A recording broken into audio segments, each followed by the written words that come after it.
A very good morning, students. This is our class 5 of the lesson The French Revolution. In this chapter, till now, we have already read about the symbols which were there painted as a content of Declaration of Rights, the broken chain, bundle of rods and facets, the eye with a triangle radiating light, scepter, snake biting its tail to form a ring, red Phrygian cap, blue, white, red, the winged women, and the law tablet. This we have already read. Now we'll start the new topic, that is France abolishes monarchy and becomes a republic. Now this kind of situation that was there in France, although Louis ने sign तो कर दिया constitution और उन्होंने accept कर लिया कि हाँ अब एबॉलिश कर दिया मोनार्की और अब फ्रांस हो गया रिपब्लिक, लेकिन वो मन से नहीं चाहते थे ऐसा हो, तो उन्होंने एक तरीके से सीक्रेट तरीके से बिना किसी को ज्ञान हो, मतलब किसी को पता ना चले, उन्होंने सीक्रेटली एक नेगोशिएशन शुरू किया, बातचीत शुरू की किंग ऑफ प्रशिया से। और जो रूलर्स थे, एक्चुअली नेबरिंग रूलर्स थे, नेबरिंग कंट्रीज़ में जो रूलर्स थे वो भी परेशान थे, क्योंकि उनके यहाँ भी एब्सोल्यूट मोनार्की थी।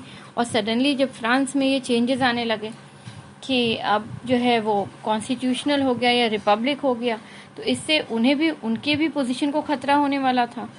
इसलिए सब मिल करके वो इसको ख़त्म कर देना चाहते थे, and they were actually making plans on which even the ruler of France joined to send the troops to put down the events. जो भी इवेंट्स हो रहे थे जब से मतलब गर्मी, सिंस द समर ऑफ 1789, जब से ये जो ट्रीटी वो वर्सेल्स का जो पैलेस को स्टॉर्म किया था, प्रिजन को स्टॉर्म किया था, ये सारी चीज़ें जो थी उनकी चल रही थी कि जब से रेवोल्यूशन शुरू हुआ है सबसे दिमाग में चल रहा है कि कैसे इन सारे इवेंट्स को ख़त्म किया जाए और कैसे ट्रूप्स के थ्रू इनको ख़त्म करने की कोशिश करी जाए।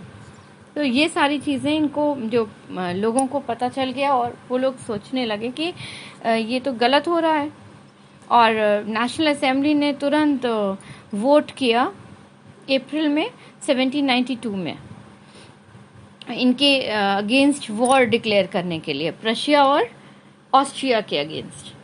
तो इन्होंने डिक्लेयर कर दिया वॉर, और इसमें सारे जो वॉलंटियर्स अपने स्वेच्छा से सब आर्मी को ज्वाइन करने लगे।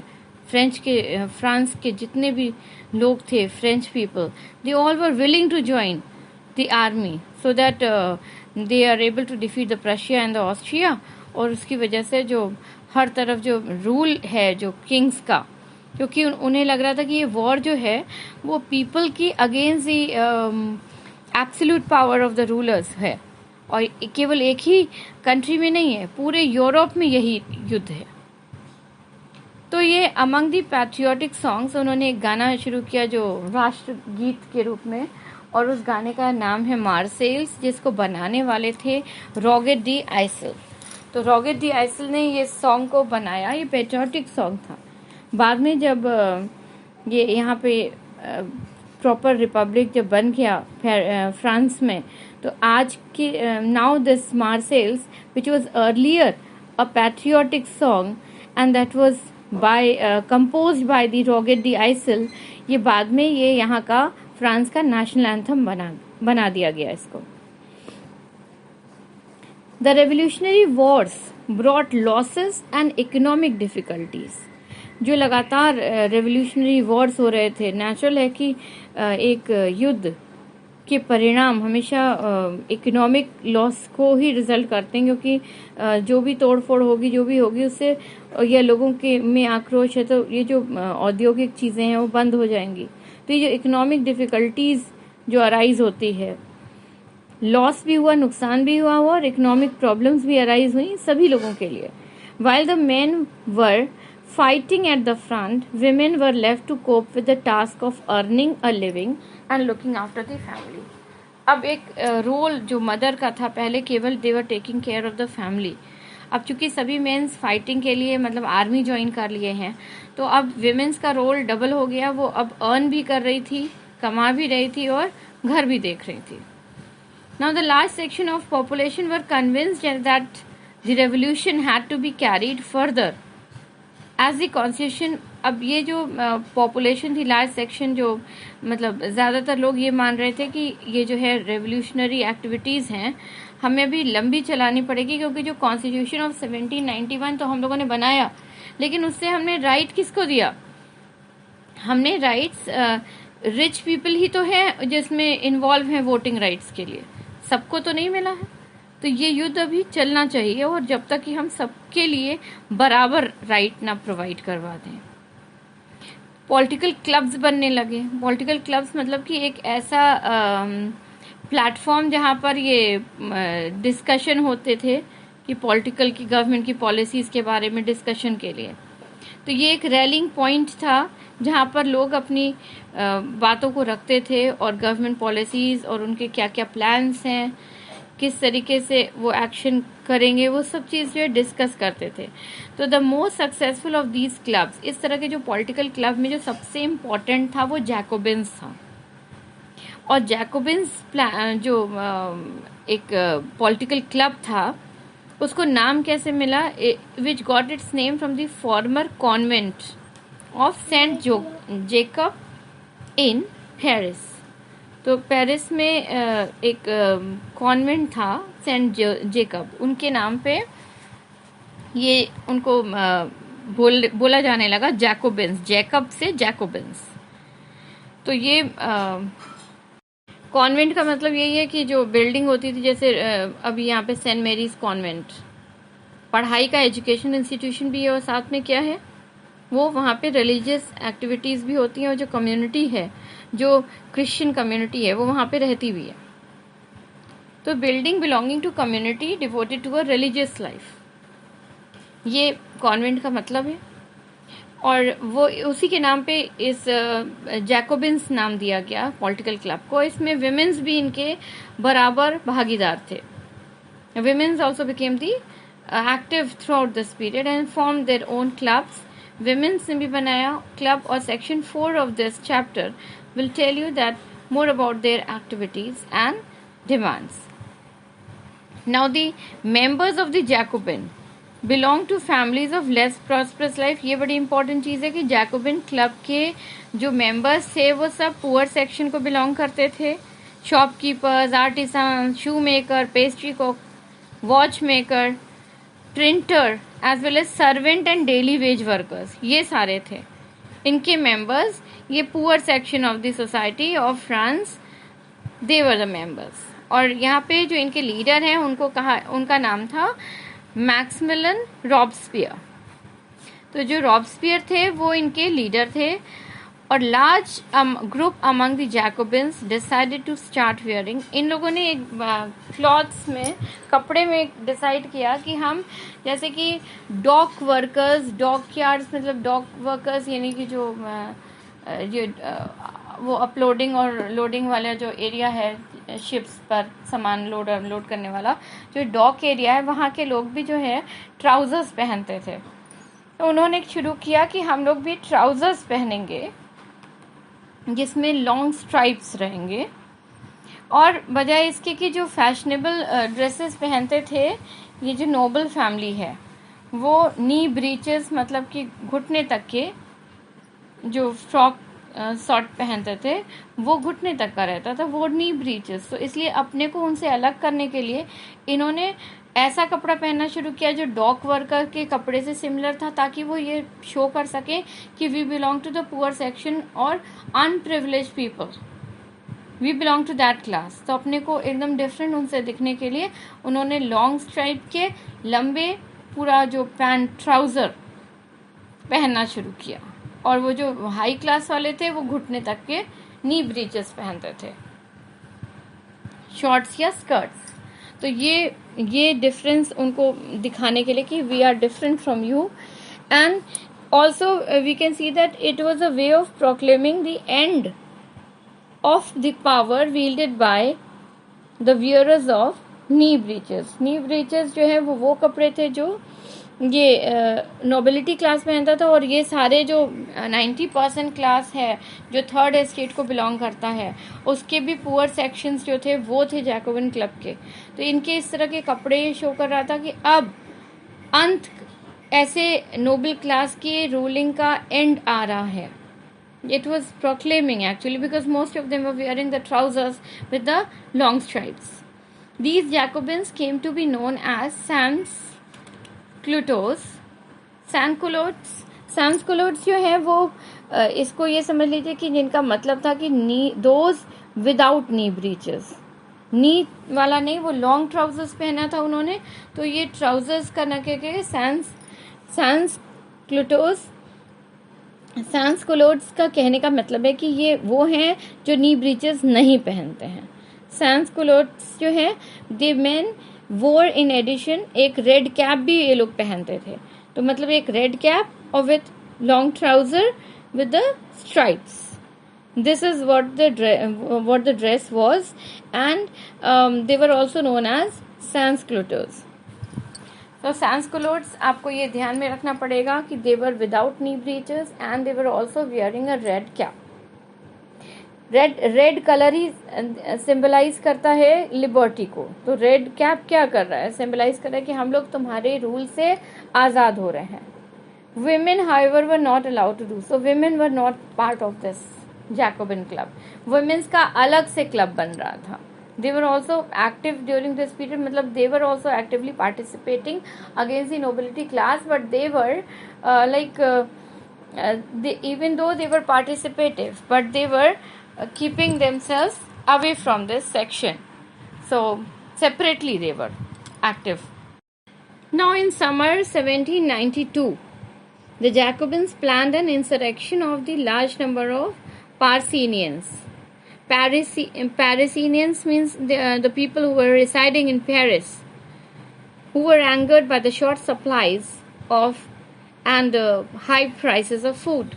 तो जैकोबिन्स ने प्लान किया कि बहुत सारे पेरिस में रिसाइड करने वाले लोगों को नाम जो so in 1792 in the month summer months Jacobins ने प्लान किया कि हम विद्रोह करेंगे, और खूब सारे जो पेरिस के लोग हैं उसमें मेंबर्स रहेंगे, और since they all were actually the general public was very very angry with the short supply and high price of good.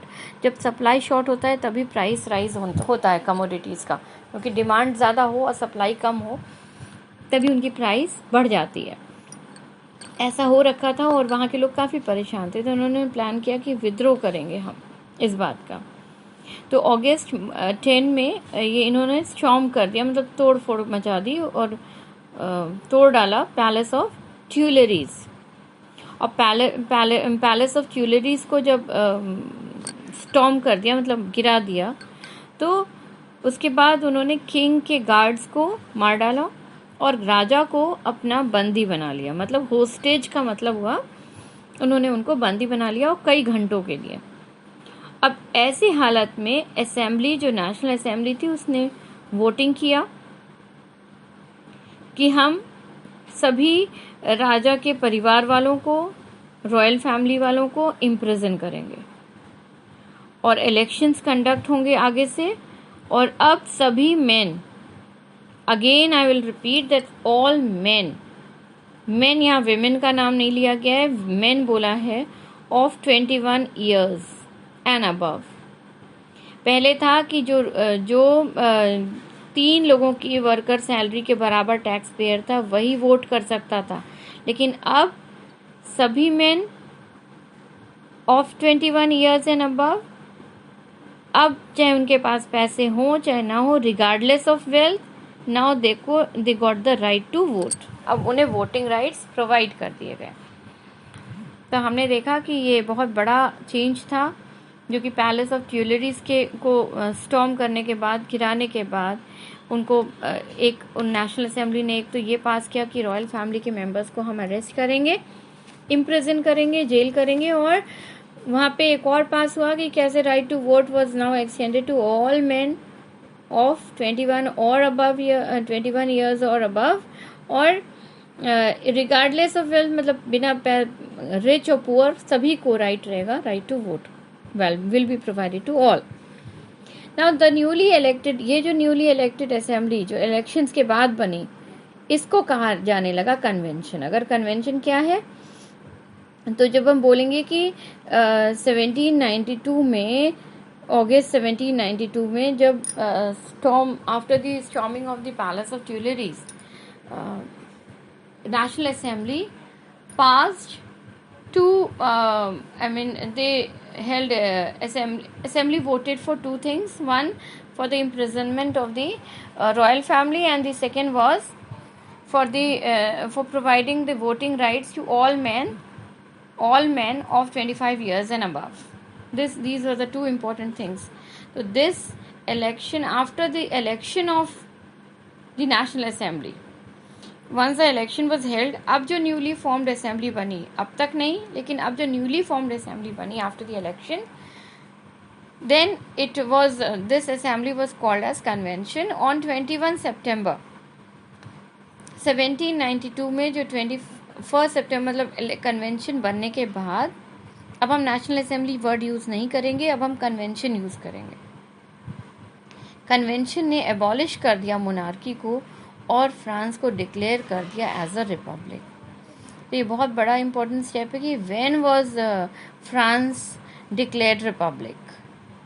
तो ये कब है? 21 सितंबर 1972. एंड कब ट्यूलरीज का पैलेस स्टॉर्म किया गया था? दैट वाज अगस्त 10, 1792. तो 1792 के जो 2 इंसिडेंट्स हैं, इनको आप जो है एक क्रोनोलॉजिकल ऑर्डर में बना करके रिवाइज करने के लिए रखिएगा. तो ये एज यू ऑल नो, इन्होंने मतलब 21 सितंबर 1792 में ये डिक्लेयर कर दिया कि अब जो है फ्रांस कम्प्लीटली एबॉलिश कर दिया, यहाँ पे मोनार्की रूल ख़त्म हो गया और अब सीधा सीधा बन गया republic. France now became a republic. As you all know, republic is a form of government. यहाँ पे रिपब्लिक गवर्नमेंट में एक ऐसी गवर्नमेंट है जो कि यहाँ पीपल ही इलेक्ट करते हैं अपने हेड को. गवर्नमेंट को भी बनाएंगे और हेड को भी इलेक्ट करेंगे. तो यहाँ पे कोई हेरिडिटरी मोनार्की नहीं होता. इसका मतलब, रिपब्लिक का मतलब क्या है कि people are going to elect their head and the government, and there will be no hereditary monarchy. You can try. So these things were the important things. Louis XVI को finally इनको sentence to death, मतलब court का ये निर्णय हुआ कि इनको death sentence court ने ऑर्डर दिया. और जब ये ऑर्डर इशू हुआ तो फाइनली इनको 21 जनवरी 1793 में एग्जीक्यूट कर दिया गया. वो भी कहाँ पे एग्जीक्यूट किया? पब्लिकली, ताकि वहाँ पे सब लोग देख सकते थे उनको. पब्लिकली एग्जीक्यूट किए गए. और the place was palace, at the place de la Concorde. De la Concorde जो है एक तरह से एक पब्लिक प्लेस है, तो वहाँ पर उनको फाइनली एग्जीक्यूट कर दिया गया, फांसी लग गई. So the queen Marie Antoinette met with the same fate shortly after that. ये मैरी एंटोनेट वही हैं जिनसे इनकी शादी हुई थी लुई 16 की. तो ये इनको भी इसी अंत का सामना करना पड़ा, क्योंकि इनको भी finally she was also same fate, मतलब कि इन्हें भी एग्जीक्यूट कर दिया गया बाद में. अब हम लोग पढ़ेंगे rain of terror. Rain of terror में हमें ये जानना ज़रूरी है कि पहले रेन ऑफ टेरर है क्या, किस पीरियड को कहा जाता है. सबसे इम्पोर्टेंट ये है, क्योंकि जो जैकोबिन क्लब ने जब वो पावर अपने हाथ में लिया तो वो दौर कैसा था, कितने समय का था? 1793 से लेकर के 94 के पीरियड को कहा जाता है rain of terror. Rain of terror में क्या हुआ कि जो रॉबस्पियर थे, जो लीडर थे जैकोबिन क्लब के, वो उन्होंने एक ऐसी पॉलिसी फॉलो करना शुरू किया जिसमें सिवियर कंट्रोल और पनिशमेंट कहा जाता है. सिवियर कंट्रोल और पनिशमेंट मतलब जो उन्होंने हर क्षेत्र में जो कंट्रोल बनाया, गवर्नमेंट कंट्रोल, निश्चित तौर पे बेईमानी ना हो इसके लिए बनाया, लेकिन उसके बहुत सारे प्रॉस कॉन्स थे, क्योंकि वो ऐसा नहीं है कि गलत काम कर रहे थे, लेकिन वो इतने कड़े तरीके से उसका पालन करवा रहे थे जो बहुत ही प्रॉब्लम को क्रिएट कर दिया। जैसे इन्होंने इसमें कोई अंतर नहीं रखा कि चाहे वो एनिमी के लोग हों, जो ऐसे सभी लोग एनिमी माने जाते थे जो रिपब्लिक के खिलाफ थे, क्योंकि ये भी तो गरीब वर्ग के थे।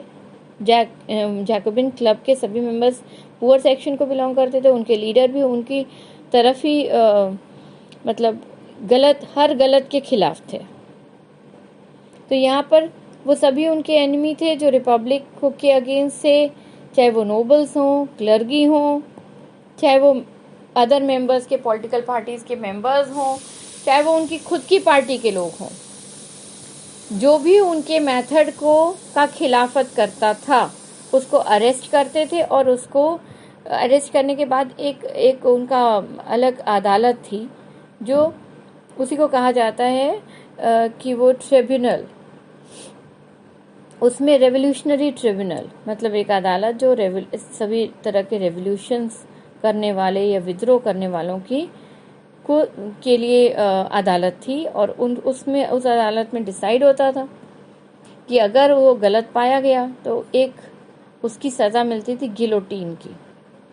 गिलोटीन जो है मतलब अगर गिल्टी हो गया तो वो गिलोटीन कर दिया जाएगा। गिलोटीन एक तरह का उपकरण था जिसमें 2 पोल थे और एक ब्लेड था, और वो जिस व्यक्ति ने गलत किया है उसका कसूर साबित हो गया कोर्ट में, he is finally given the order by the court, tribunal मतलब अदालत।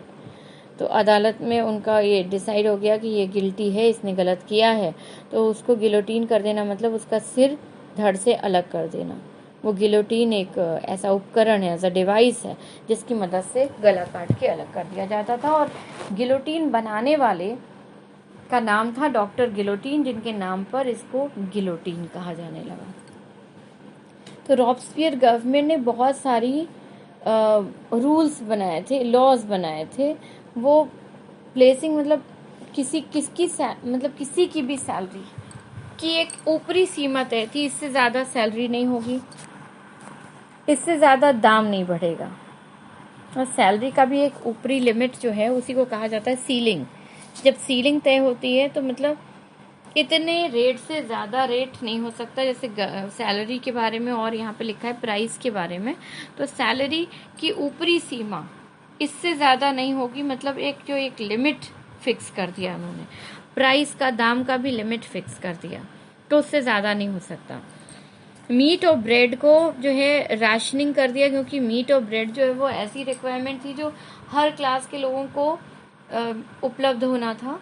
और चूँकि ये खुद पुअर सेक्शन को बिलोंग करते थे तो ये भी यही चाह रहे थे कि सभी लोगों को खाने पीने की दिक्कत ना हो, इसलिए कम रेट में राशनिंग का मतलब क्या है, कम रेट में अवेल कराते थे। तो पेजेंट्स जो हैं, वो जो किसान हैं, वो उनको they were compelled to bring their food grains, जो अपने अनाज हैं, वो जो किसान लोग थे वो उनको बोला गया था कि अपने सभी अनाज ला करके ग्रेन्स को यहाँ पे सेल करें।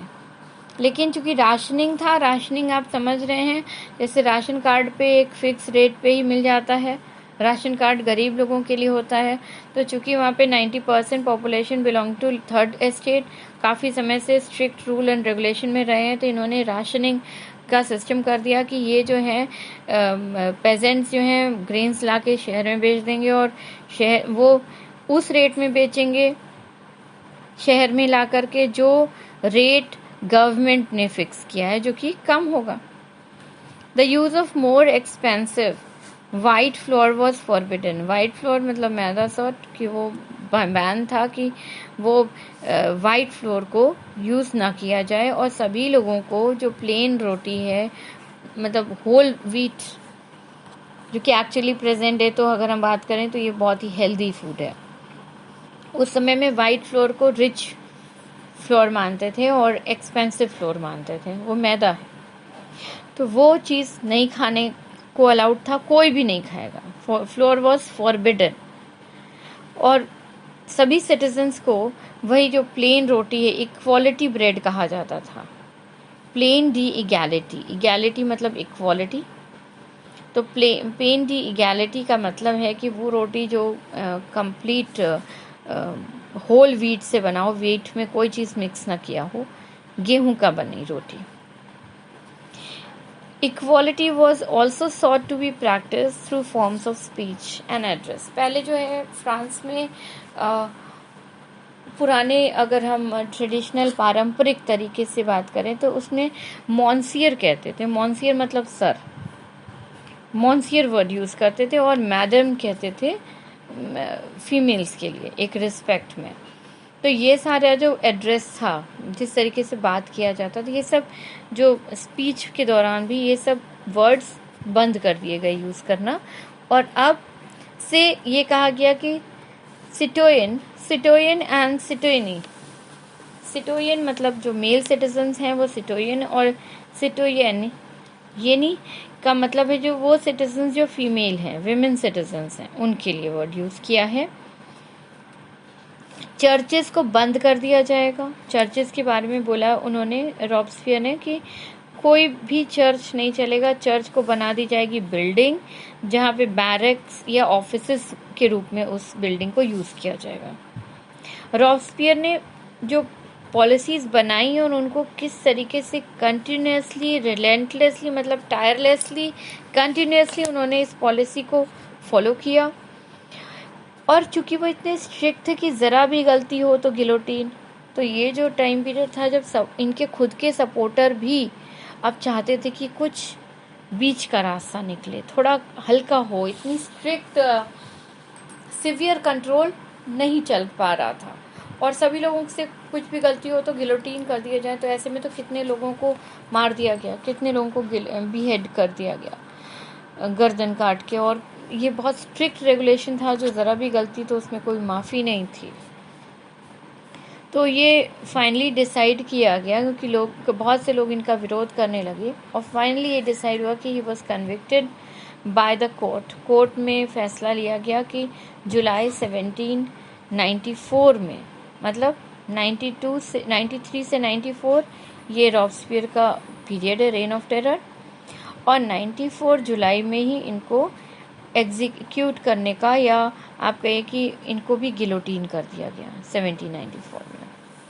रीज़न सिर्फ यही था कि इनके जो स्ट्रिक्ट रेगुलेशंस थे, ये इसकी वजह से इतना सिवियर कंट्रोल और इतना strict regulation, people started opposing him, and definitely his own people were also not supporting him, and this finally he was executed in 1794 in the month of July. Now अब source D देखेंगे। पहले ट्रेसन का मतलब देखते हैं। Betrayal of once country और government मतलब धोखा देना, बिट्रे करना मतलब विश्वासघात करना, अपने देश के साथ या अपनी गवर्नमेंट के साथ। अब सोर्स डी में देखिए, what is liberty, two conflicting views. The revolutionary journalist Camille Desmoulins wrote the following in 1793. He was executed shortly after during the Reign of Terror. Some people believe that liberty is like a child which needs to go through a phase of being disciplined before it attains maturity. Quite the opposite. मतलब इन्होंने क्या कहा कि कुछ लोगों को ऐसा लगता है कि लिबर्टी यानी कि आज़ादी एक ऐसा बच्चा है जिसे कुछ फेज तक डिसिप्लिन का रिक्वायरमेंट है, जब तक कि ये बड़ी हो। ये बच्चा जब तक बड़ा हो तब तक ये इसको एक डिसिप्लिन फॉलो करने की ज़रूरत है। Quite the opposite, liberty is happiness, reason, equality, justice.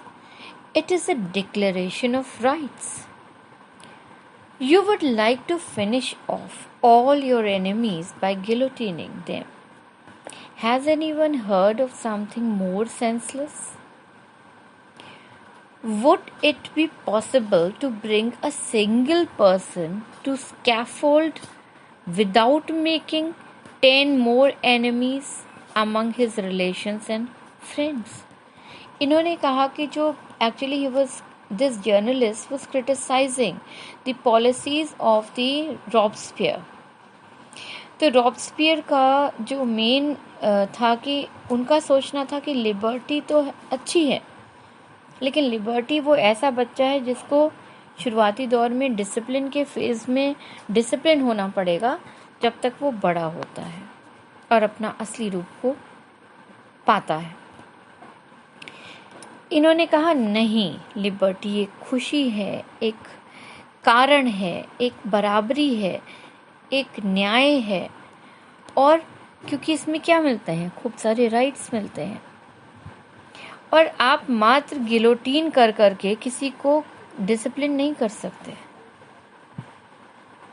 On February 1794, Robespierre made a speech at the convention, when was then carried by newspaper Montier. Here is an extract from it. To establish and consolidate democracy, to achieve the peaceful rule of constitutional laws, we must first finish the war of liberty against tyranny. We must annihilate the enemies of the Republic at home and abroad, else we shall perish. In the time of revolution, a democratic government may rely on terror. Terror is nothing but justice, swift, severe, and inflexible, and is used to meet the most urgent needs of the fatherland. To curb the enemies of liberty through terror is the right of the founder of the republic. इन्होंने ये कहा, जो support कर रहे हैं statement, क्योंकि Robespierre ने बताया कि हमें पहले फिनिश करना पड़ेगा ये लिबर्टी, फ्रीडम की चीज़ें, क्योंकि इसलिए कह रहे हैं क्योंकि हम जो है रिपब्लिक के अगेंस्ट, यानी कि जो गवर्नमेंट इलेक्ट हुई है पीपल के द्वारा, ऐसी गवर्नमेंट का विरोध करने वालों को तुरंत हमें ख़त्म कर देना पड़ेगा, चाहे वो अपने देश में घर में हो, चाहे वो विदेशों में अब्रॉड हो, बाहर हो, सभी जगह। क्योंकि government revolution, in the time of revolution democratic में रिलाई, डेमोक्रेटिक गवर्नमेंट को थोड़ा बहुत टेरर का काम, टेरर को दिखा करके कंट्रोल करना पड़ेगा, ताकि ये जो गलत होता रहा है इतने दिनों तक, उस चीज़ को ख़त्म करने के लिए, लोगों को डिसिप्लिन लाने के लिए हमें एक सिवियर कंट्रोल की ज़रूरत है, एक तानाशाह की ज़रूरत है, एक डिक्टेटरशिप सॉर्ट ऑफ ज़रूरी है। तभी जो है जो आज़ादी के ख़िलाफ़ हैं, और टेरर एक तरीका है, जैसे कि टेरर की मदद से हम रिपब्लिक को फॉर्म कर रहे हैं। ये किसका स्टेटमेंट था? ये स्टेटमेंट था रॉबस्पियर का। लेकिन दूसरी तरफ उन्होंने कितने अच्छे से बताया कि लिबर्टी, आज़ादी से, राइट से करके हम एक मानसिकता को ग्रो करने का मौका देंगे। डिसिप्लिन का मतलब ये नहीं है कि आप मारते चले जाइए और कंट्रोल करते चले जाइए। तो इसको इन्होंने कंट्रोल करने को कहा है। So students, here I am going to conclude the topic, and now